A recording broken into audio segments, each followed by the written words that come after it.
Thank you for tuning in to the Postmodern Realities podcast from the Christian Research Institute and the Christian Research Journal.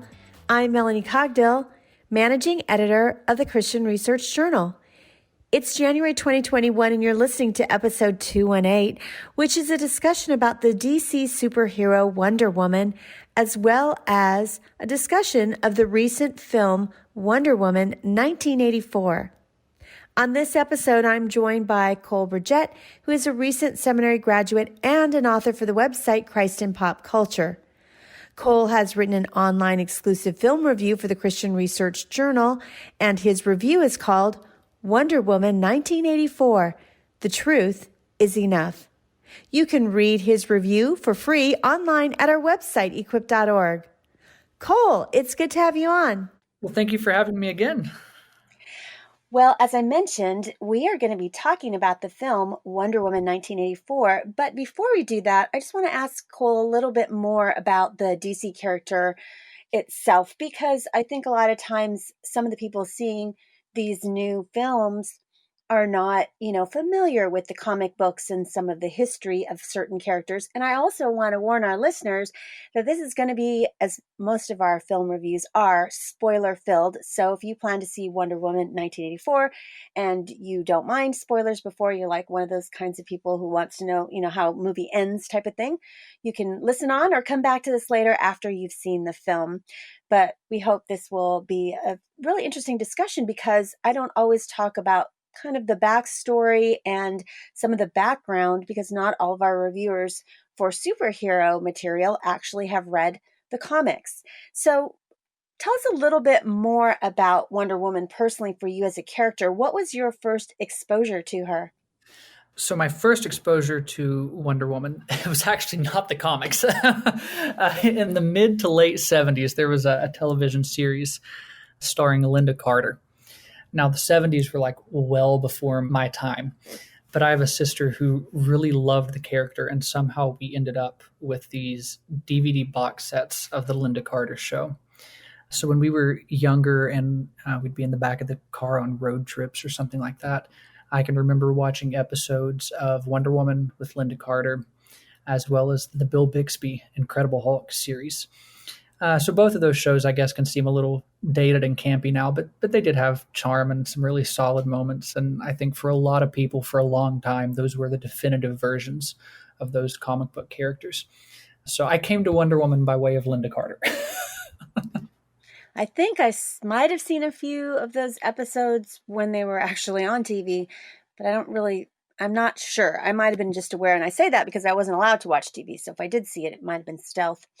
So how do the film adaptations differ from particularly the comic book source material? How is the comic books about Wonder Woman different from, this is the second time she's had a movie focused just on her? And I just also want to tell our listeners that we did do a review of the first Wonder Woman movie, and there is a film review, so you can find that at our website, equip.org. So I guess apart from the obvious translation from book to screen, a good way of approaching this question is to understand the character's evolution throughout history. Comic book characters always change with the times. It's part of their appeal. And I don't think we can really understand or even appreciate just how subtly and thoroughly these characters have integrated themselves into pop culture over the past, 80 or 90 years. As far as Wonder Woman is concerned, she originally appeared in a comic book series titled All-Star Comics in October of 1941. She was the creation of a psychologist, interestingly enough, named William Moulton Marston, and a comic book artist named Harry G. Peter. Now, Marston was a pretty different sort of guy. He lived with his wife, and they had another lady with them named Mary Olive Byrne. I guess their domestic partner is the nice way of describing that complex relationship. Anyway, Marston, who had a hand in inventing the polygraph, actually, supposedly took some inspiration for the character from his wife and this woman who lived with them. And in a pretty popular piece in a 1943 issue of the American Scholar, he wrote that the goal of creating the character was to create a very beautiful and very strong woman, which wasn't really popular back in the early 40s in the comic book medium. So that's just a little background on the character. And like all those comic book characters back then, she went through the war years as an American icon. That's really, I guess, how the character started, almost as a piece of anti Nazi propaganda. And then the character has been constantly recreated throughout the classic comic book eras, from the Golden Age, the Silver Age, the Bronze Age, into the Modern Age. And different, even conflicting sometimes, origin stories emerge, basically making it a nightmare for anybody who is interested in trying to follow or maintain a kind of continuity between versions of the character. So, what these film versions of the characters tend to do are take all of those different jumping on points and comic book versions of the character, and they essentially just condense them into a singular timeline that fits the movie. And then they basically pick and choose the powers that they want to give her. So, for example, apart from the lasso and the bracelets, which are there in those early stories, Wonder Woman never used, a sword. Well, nowadays, her sword and shield are just as iconic as any other piece of her arsenal. So the film adaptations are basically just distilled versions of the comic books and all the history that comes with that. I hope that sort of explains the difference there. Well, I know in popular culture, it's, kind of this maybe not a competition, but, it's DC versus Marvel. And Wonder Woman is part of the DC universe. And for the most part, people are saying it's not as good of a universe as the Marvel comics. So, because she's part of the DC comics, how does Wonder Woman differ from, the Marvel universe? Especially, I would think, if we're talking about the film, how does it differ from the Marvel Cinematic Universe? Because that's, I think, where Marvel has found a renaissance of a lot of new fans, and there haven't been maybe as successful DC films. Well, your popular Marvel heroes today, Iron Man, Captain America, Black Widow, and I guess this is the difference between like a Wonder Woman and those characters. They're very much humans. Diana Prince, just Wonder Woman's secret identity. She's not just another human. Her origin story is much more mythic. She's an Amazonian, like in the old Greek tales. In one version, she's sculpted out of clay. In another, she's this demigod child of Zeus. You'll find closer parallels to a character like Thor in Marvel, who has these sort of mythic origins. Now, that's just from a narrative standpoint, but if you want to take I guess, a more fundamental look at the ideas that give birth to the character, Wonder Woman has a very strong sense of, I guess, what you'd call old feminism, which is almost a different brand entirely from some of the feminist ideas floating around today, where you really see the sacrifice of femininity and an overemphasis of the masculine. This is something that current film adaptations, like the 2017 film with Patty Jenkins, who directed it, does well. You see the differences on display when you hold up that film, the 2017 film, over against like the 2019 Captain Marvel film. You're not going to find Carol Danvers cooing about a baby, minutes before walking into a war zone. Carol Danvers is a very masculine sort of female hero, where a lot of what you might traditionally call, feminism or feminist values, these caring characteristics are downplayed. And that walks in lockstep with a lot of modern feminist ideas.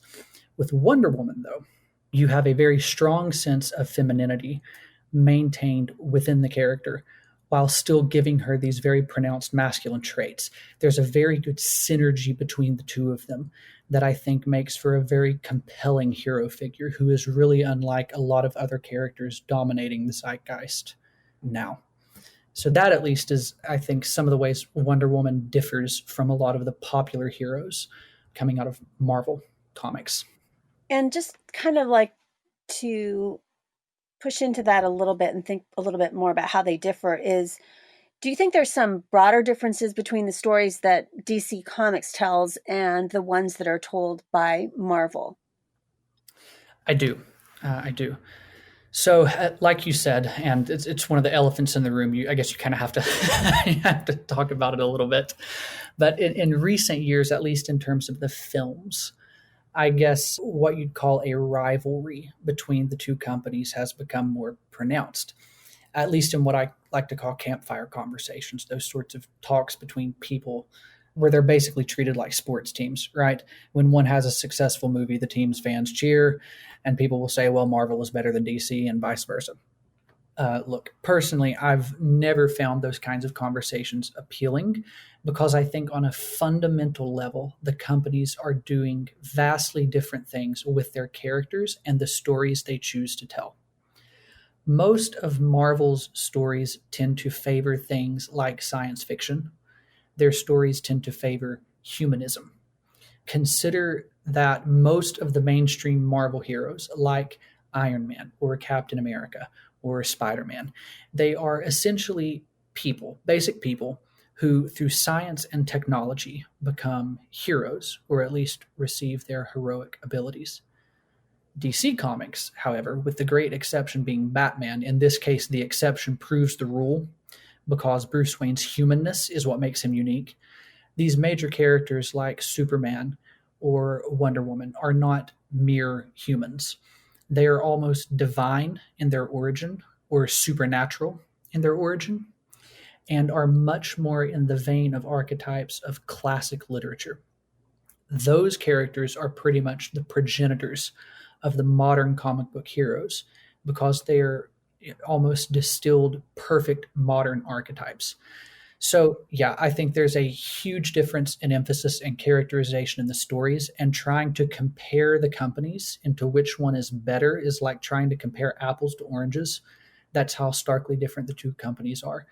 DC leans much more into mythological, archetypal, even timeless tropes. Marvel takes a much more grounded, humanistic approach. And what this means then is that Marvel characters tend to emerge from and speak to the present moment. DC characters, on the other hand, emerge from archetypes and are therefore a little more timeless. There is a reason that any sort of clip art or generic image of an unlicensed superhero silhouette used in any kind of marketing looks identical to Superman, complete with a cape, than it does, say, to Captain America. There is something more primal, more fundamental in the Superman image that will outlive any other. So that's what I see, at least broadly, are the differences between the two. And because of that, do you think that maybe modern audiences don't relate to DC as much? It seems too old-fashioned to them than the Marvel heroes? Yes, I completely agree with you with what you've just said. Yeah, I think that's a large part of it. There is a kind of emotional dissonance that happens with DC's characters. They are a little less relatable than Marvel characters. And that's not a criticism because I think it's by design. It's meant to be that way. And the result then is that DC's characters and the stories that they tell end up looking a lot more like morality plays. They seem a little preachier in tone than a lot of Marvel's movies. You'll hear it often said this way, well, DC's movies are much more serious. In other words, they don't know how to have fun. Well, that's fair if you're going to the movie wanting quips and fun. But if you look at the stories that they're telling, well, they're not designed to lean into that aspect of the superhero genre. They're doing something different on a fundamental level and telling a very different kind of story that is much more concerned really with mythological ideas. So, yeah, I think it comes across old-fashioned and sort of outdated in a lot of ways. You're listening to the Postmodern Realities podcast from the Christian Research Institute and the Christian Research Journal. Today's guest is Cole Burgett. He has written an online exclusive film review for the Christian Research Journal, and it's called Wonder Woman 1984, The Truth is Enough. You can read it for free online at our website, equip.org. Now, as I announced last episode, this online exclusive articles that are completely free to everyone on the internet are going to start becoming an exclusive first look benefit for our subscribers. So if you'd like to read these articles, please subscribe to our journal, and you can do that for $33.50 at our website, equip.org, and you will get a look at all of the articles on which these podcasts are based, if they are online exclusives, and also if they're in the magazine, because the magazine articles are exclusive in print and we don't put them on our website for some time once they are in print. So you can access all that content when you subscribe to the journal. In addition, if you want to help us continue to bring you this podcast, the best way you can do that to help us grow is to really rate and review the podcast. The best way to do that is on Apple Podcasts with a starred review or written review, or just simply tell a friend about this podcast and get the word out on your social media. Share these episodes on your social media accounts. In addition, you can tip us very easily at our website, equip.org. Just go to the landing page and click magazine at Postmodern Realities Podcast. Any of the landing pages for our episodes will have a link to give us a tip. But thank you for all the ways in which you partner with us. We're very grateful. And again, please subscribe to the magazine, because that's the way you're going to be able to see all of these articles that are online exclusives that we feature on this podcast. Well, I'd like to pivot a little bit from comparing and contrasting DC and Marvel to specifically talk about this character, Wonder Woman, in these two films in the last several years, and the actress Gal Gadot, who has received fairly positive reception from, film critics and fans. And so what do you think that she brings to this character that has given her that reception, where sometimes, as you know, when superheroes are cast, there could be some scorn from all the fanboys or the big major fans of particular superhero characters, but people really liked her casting. And how do you think she brings something to the character that has caused people to be very positive about it? I think she has found a way, as I sort of mentioned earlier, to bring together masculinity and femininity in her portrayal of just a woman that is uncliched and very graceful and sincere. Wonder Woman is a kind of distilled archetype, right? She's the warrior princess, like Xena, played by Lucy Lawless, for example. And it's very easy to take those types of characters and sort of overplay them. You overemphasize the masculine contours of the character at the expense of the feminine. And there's the risk on the part of the writers and the filmmakers to make her, I don't know, like sexy, but not attractive, not charming, and not intelligent. And with Gal Gadot, you don't see those kinds of negative characterizations. She is a fundamentally good person who is almost an allegorical depiction of truth. Both the 2017 film and, in a lot of ways, the one that was just released, 84, both stories are about Diana coming to learn a very important truth about humanity and depravity and loss and regret. She's always growing beyond her own naivety. And that's a very honest, very resonant way to tell these stories. And in the end, she's always the character who speaks very profound truth to the world. And because of her purity and because of her strength of character, the world rallies behind her. So in essence, she is an embodiment of goodness. And she is goodness written well, which I know the last time we talked, we said this is something that's incredibly hard to do. But when it's done well, as I think it is, at least in the 2017 film, it captures people, maybe even in ways they don't understand. She makes goodness appealing, which is so vastly different from so much of the other mainstream shows of today, that she stands out.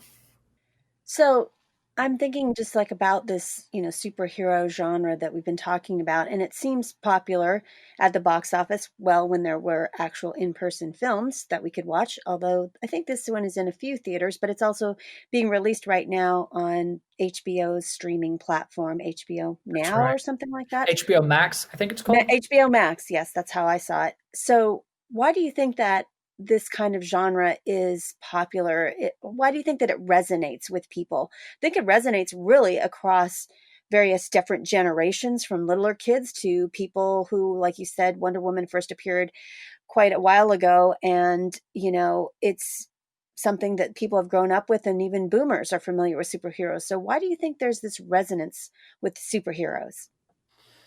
Yeah, so this is a huge question, and there are things I can say that are definitive, but there's no way this question doesn't just become another like hot take or just sort of, I guess, my opinion. So, couching my answer in that, I will say that the genre, in a way, the genre has never not been popular in the sense that these films came out of nowhere. If you say the genre has never been popular and then suddenly it became popular, it's like they just materialized overnight. And that's really not what happened. No, the film genre of superheroes really kind of began in the imaginations of the creators when they were children reading these comic books or watching, as you said, these older TV shows. But I guess what we would call the modern superhero craze, the thing that really drives people to the theaters or to get these subscription services, really began, I think, with 2005's Batman Begins. Christopher Nolan took traditional pulpy material, stuff that Tim Burton would run to, and he essentially elevated it to a level of literature on screen with the complexities of plot and character that you find in like great novels. And I think that let people know that it was okay to start taking these films seriously. It was this very grounded, very visceral approach that was mature in its storytelling. And it let people know, it's okay to go watch these movies without your kids. And that was, in a sense, the growing up the genre, at least the film genre, needed to do. The lightning rod was Batman Begins, and of course, Iron Man followed on its heels 3 years later. Fast forward 13 years, almost 13 years, I guess, and here we are. So that's at least the origin, I think, of the modern superhero craze. I guess the question is more about what sustains it. I tend to think that has to do with what superheroes sort of represent. They really are kind of like a modern mythology. They sort of fill the void in a lot of ways that has been left by the westerns of the earlier years. And in that regard, the moralities are very stark between good guys, bad guys, heroes, villains, that kind of thing. So, do you think, in speaking about superhero stories and why they resonate with anyone and just across, men and women related to it and different ages and those kinds of things, how should Christians think about superhero stories? In other words, what is something that we should consider when Christians see these movies? Should Christians see these movies? And do they make good springboards to use for apologetic conversations with people about larger spiritual issues that we can share the gospel? Hmm. Uh, should Christians see these movies? Yes and no. That's a bit of a cop out, but it really is kind of how I feel. Uh, Let me answer this slightly differently. It depends. It depends on the story. I can get to Jesus from Superman pretty much all day long, and twice on Sunday. You know what I mean. I can get to Jesus from Wonder Woman just as easily, but I'm going to struggle to get to Jesus with like the Flash. I'm going to struggle a little more to get to Jesus from Black Widow. It really just depends. Now, in terms of the comics, though, this is really sort of interesting. The comics have far less of a general audience appeal than movies, right? Movies are sort of, especially these big tentpole blockbusters, are geared toward general audiences. You don't have to like run to the comic books and read all of that material in order to understand what's happening on the screen in front of you. That being said, the comic books and the stories those comic books tell are much less geared for general audience appeal. And what that means is there's suddenly a lot more leniency and ambiguity in the writing of the comics that I think opens the door for some serious conversations about faith. And I'll give you a great example of this that was really misunderstood when it came out. There's a really brilliant writer by the name of Tom King who just came off his Batman run in the comics. And Batman's an interesting character. He's basically an anti-hero. He's what we shouldn't do. Be more like Superman, don't be Batman. That's the moral lesson of his character, which people seem to miss all the time. It's all over the Nolan films, the idea that Batman is Bruce Wayne's destruction, his emotional crutch, yet we celebrate the character in the public conscience, and it baffles me in some ways. Anyway, in Tom King's run, he wrote this absolutely amazing story called Cold Days that deals very explicitly with faith. The idea is that the idea of Batman is put on trial and Bruce Wayne is on the jury. And also on this jury is this Christian woman, and she and Bruce have this back and forth on faith that Hollywood would kill over at the thought of putting in a film, right? It would just never happen. And when these issues first released, audiences everywhere, even media outlets, started reporting that Batman was an atheist due to dialogue ripped out of context. And King, the writer, very smartly responded by simply saying, essentially, that's not how I took that, that's not what I was saying, and then he let the ambiguity stand on its own. And as soon as I read the story, I told my friend, who is a comic book reader and another seminary student, to drop everything he was doing and read the story. And when he finished, we were talking about it. And we both agreed that this was a really thought-provoking, complex take on superheroes and why people look for them and want them, and how that plays into our desire for something greater. A writer who does this well with Wonder Woman, I think, is Greg Rucka, who leans very hard into the more mythological elements of the character and almost her divine abilities. To argue platonically, or as Lewis would take this, I think, would be to say something like, we are drawn to superheroes because we are drawn to the archetype of a hero. In the old song, the Battle Hymn of the Republic, there's that line that Julia Ward Howe wrote, let the hero born of woman crush the serpent with his heel, taken from Genesis 3:15. That's the idea. We innately look for that Christ-like hero and are therefore drawn to the characters that color him in lesser shades, like Superman and others.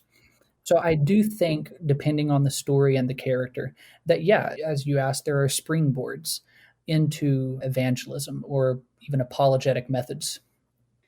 So let's talk specifically about the film now, Wonder Woman 84. And I just think that it's gotten a bunch of mixed reviews. I know that you communicate to me that you don't read reviews, you like to just experience the movies. But if we go on to, Metacritic, it's received an average score of 60, which is on the lower side from people who critique movies, films, from large papers to websites and so forth. And so I would say that the reception has been somewhat mixed for this film, and both of us have seen it. But specifically in your film review, you talk about this kind of social anxiety that we have called FOMO, fear of missing out. And how does that relate to this film? And what can you tell us that you think it means, FOMO, for our culture? Sure. So the so-called fear of missing out, or FOMO syndrome, really started being discussed, as far as I know, in the late 90s by marketing strategists, which is kind of interesting. And it has grown through avenues of psychology over the past, 20 years. And new technologies emerge as they've emerged in the past 2 decades or so. Very simply, what this social anxiety, as it is called, tries to explain is why we can now sit at a dinner table in a restaurant, look around, and see all these families sitting together but glued to their phones instead of talking with each other. The idea being that people have developed, largely due to technology, this fear of not knowing what other people are doing. We have to be on Facebook and everybody else's business because we might not know that Bob and Sue are now in a relationship. You know what I mean? It's that idea that something isn't legitimate until it's Facebook official. Where this becomes dangerous, I think, you ask, what does this mean for the culture, is that we run the risk of suddenly losing all sense of patience and longing, because I now don't have to wait on a phone call, or actually, let's go back further, on a letter from someone. I can just text them or send them a Snapchat picture or a Facebook message. I can project my thoughts to the world, split between, 4 tweets because I can't contain everything within 140 or 280 characters or whatever Twitter says now. So I think what this means for us is that we become a very impatient culture, one that is obsessive with instant gratification, and that we are people who like to live for the moment. And that is definitely something that we've all become accustomed to, like you said, because of technology. So, how do you think that this film addresses cultural issues that arise from this anxiety? Which is kind of interesting because they set this film in 1984, so it's full of a lot of 80s references and kind of, you know, the look of it, the art direction of how they did it, kind of the 80s clothes and the 80s culture there. And, you know, one of the scenes is at the mall, so it's very mall centric and things like that. So, what do you think that this film in particular, with its focus on 1984, addresses the cultural issues that arise from this anxiety that's now? Yeah, like you said, it's a really interesting choice that they set this film in the 80s. And I know we had talked a little bit before, you and I, about the film is almost campy in some ways. And I wonder if that's sort of intentional, especially the mall scene at the beginning. I almost wonder if that was done very intentionally as a way of, I don't know, trying to be like a throwback in a sense to those types of movies, which do have a sort of charm. And I guess, it's a toss up as to whether or not that worked. Yeah, good observation. As far as how it speaks to now, I think, and this is, just my take on this, I think it handles these things beautifully, and without really spoiling, I guess, the plot details. It's set in the 80s, and emerging technologies play a key role in the narrative. Now, I only saw this once, so you'll have to probably help me with some of the details, but I don't think that's a coincidental decision. Isn't it like broadcast televisions? Isn't that like a key role in the plot toward the end of the movie? The fact that there's a satellite that can actually beam onto TV screens the world over, isn't that like a crucial part of the plot? And so you have these broadcast TVs and these really crummy, cheap TV personalities, almost like those awful televangelists that play a key role in the plot.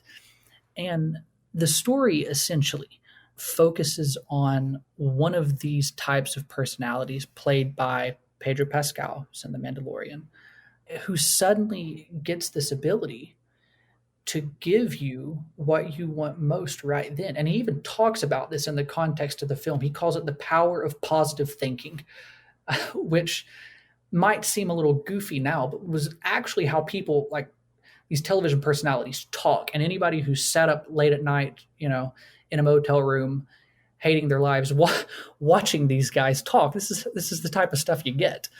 And so in that sense, I think some of the campiness and the goofiness of the movie, it is actually intentional.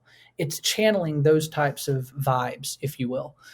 And he has this ability to give you what you want most right then, as soon as you want it, but it comes at your expense.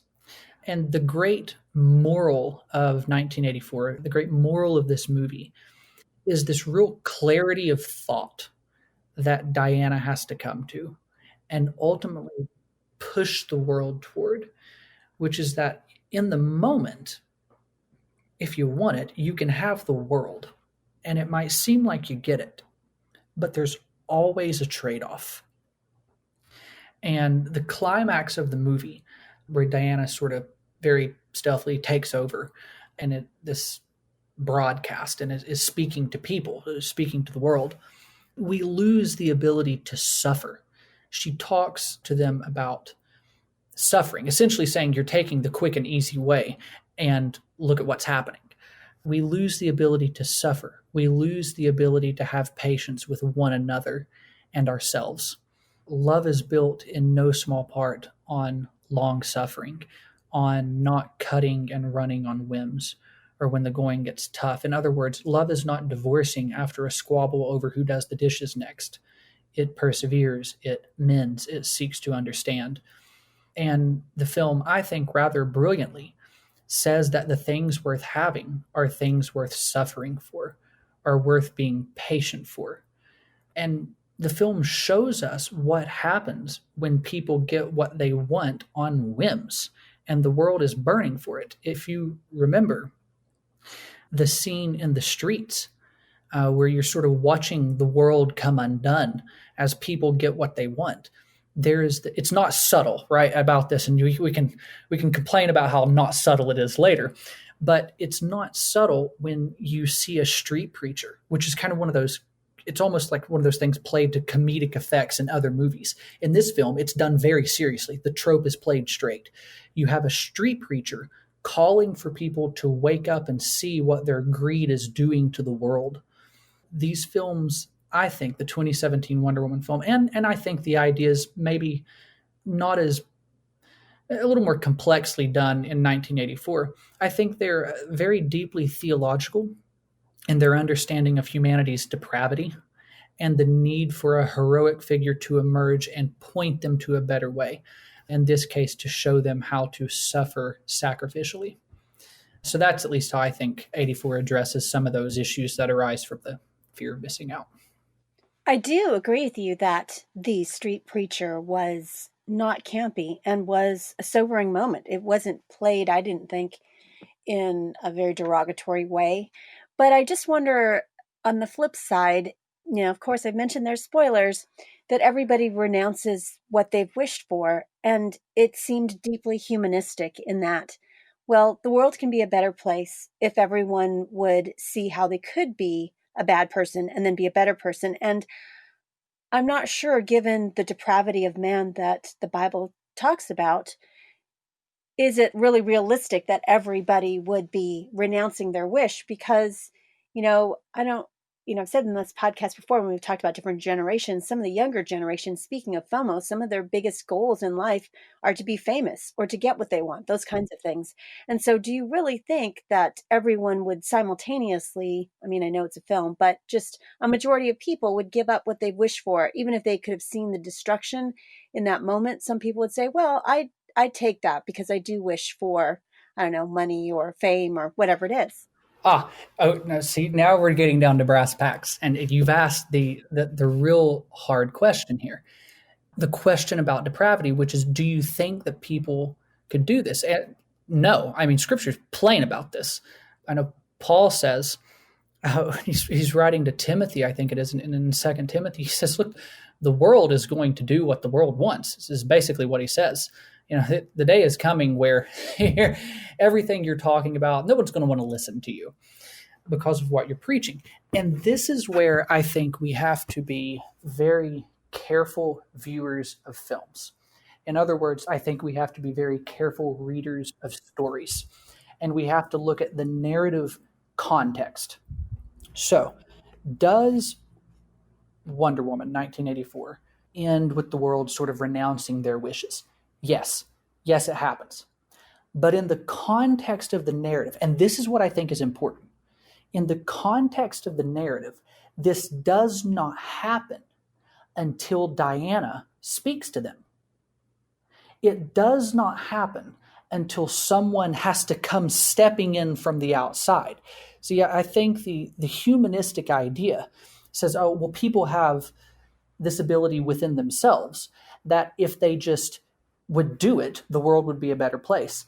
Well, as I'm watching the movie, you got the street preacher out here asking these people to, look at what they're doing, and they're not listening to him. It takes Diana like hijacking these screens and coming in almost, in a sense, like the voice of God, what you might call the voice of truth, because that's literally what she talks about in that whole climax scene. She talks about the importance of truth and seeing reality the way it is, which is you can't get out of suffering. She comes breaking in and talking to these people. The idea within the context of the narrative being that they actually don't have this ability until someone comes in and shows them how to do it. And if I remember correctly, when she first comes onto the scene, then I thought this was very powerful in how they portrayed this.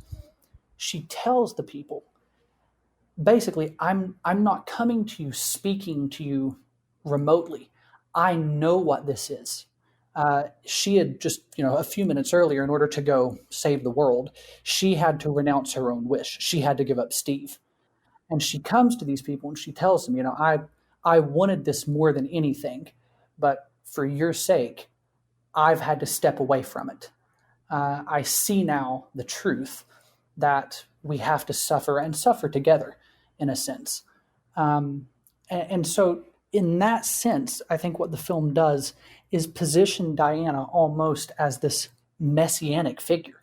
In that way, she is very Christ-like, the person who comes to the people having gone through the experience and saying, I've done this, now let me show you a better way.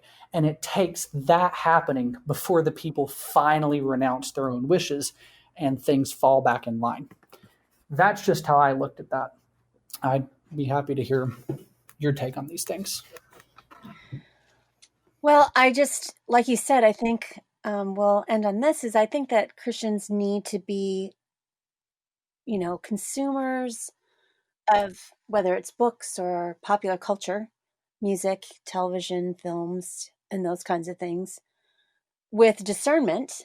And we hope that bringing you these things will help you develop in your discernment skills, because I do think you could read it that way, but there needs to be a reminder, especially if you took younger kids or maybe a middle schooler or a high schooler to see this film, to say, the world, this issue of sin and depravity that's very easily seen in the main villain that's portrayed by the actor from The Mandalorian, and that main villain is motivated, by greed.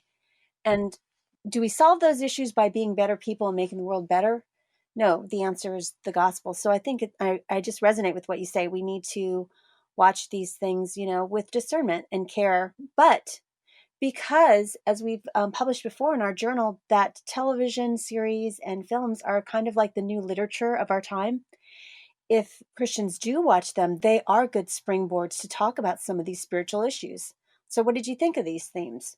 What do you think, what do you think about Wonder Woman giving up something that she had longed for, and that she had missed because she's immortal from when someone died that she loved? So those are very interesting questions that we can talk to with people that maybe just coming out straight out talking about Christianity, they might not be as open to starting to ask some of those spiritual questions through some of these different series and films. Well, finally, I want to end on some fun rapid fire questions for Cole. So Cole, we're recording this in the morning. What did you have for breakfast this morning? I just came back from there. I stopped in a local restaurant and had a pretty basic meal: eggs, bacon, sausage, and pancakes. Well, it is the new year. It's a happy new year. Lots of people are making all kinds of resolutions, whether they're spiritual or health related, those kinds of things, reading the Bible. Do you have any resolutions? First of all, do you make resolutions, and do you have any for 2021? I don't personally make them, but I have said that this year I think I'm going to try to work on some personal projects and get a little more writing done. And we have been comparing and contrasting DC and Marvel. So DC or Marvel? Oh, I knew that was coming. I guess it depends on the day for me. I think DC's character stories I'm a little more drawn to just because of the world that they play in. But I like characters from both sides a lot. So, well, can you narrow it down to one? Who's your favorite superhero? Yeah, that's a tough one. I actually really like the comics, Wonder Woman. Some of those stories I think are great. And I love Superman. But I think the character I grew up with, and this sounds like such a pandering answer, it probably really is Batman. That was the character that sort of got me into it and that kind of thing. Well, thanks, Cole, for being a guest on the Postmodern Realities podcast. I appreciate you having me, and it's always fun to talk to you. You've been listening to the Postmodern Realities podcast from the Christian Research Institute and the Christian Research Journal.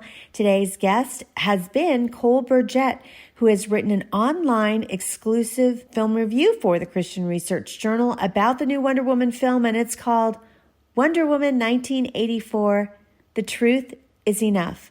And you can read it for free at our website, equip.org. We'd like to connect to you, so please subscribe to the Bible Answer Man YouTube channel and join in the conversation in the comments section and in the live chat when we have premiere videos. Please follow the Bible Answer Man page on Facebook, and on Twitter you will find us at Hank Hanegraaff, Bible Answer Man, Christian Research Institute, and Christian Research Journal, as well as on Instagram at the Bible Answer Man account. You won't want to miss every Monday through Friday at 6 p.m. Eastern when we live stream the Bible Answer Man broadcast, hosted by CRI President Hank Hanegraaff at our website, equip.org. In addition, please subscribe to the Hank Unplugged podcast. Hank gets out of the studio and into his study and engages in in-depth, free-flowing, essential Christian conversations on critical issues with some of the most interesting, informative, and inspirational people on the planet. You'll want to head on over to equip.org because there you're going to find thousands of free resources for you in articles and past broadcasts, our podcasts, and videos. And thank you for all the ways in which you partner with the Christian Research Institute.